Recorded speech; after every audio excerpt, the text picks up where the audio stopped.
Starting an LLC in North Carolina is a smart way to protect your personal assets and officially launch your business.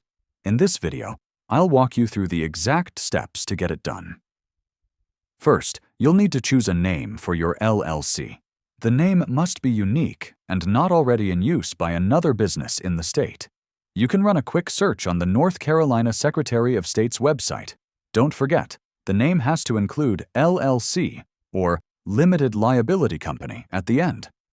Once you've got your name, the next step is filing your Articles of Organization. In North Carolina, this is Form L01.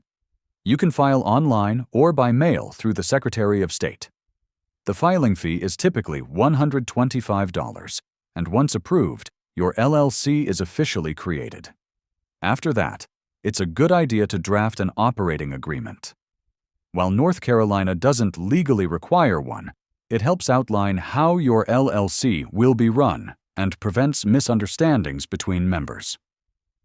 Next, you'll want to apply for an EIN with the IRS. This employer identification number is free and can be done online in just a few minutes. You'll need it for taxes, business banking, and hiring employees. Finally, don't forget, North Carolina requires an annual report for every LLC.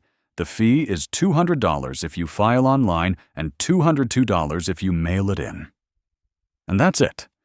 If this guide helped you understand how to start an LLC in North Carolina, make sure to like this video and subscribe for more easy business tips.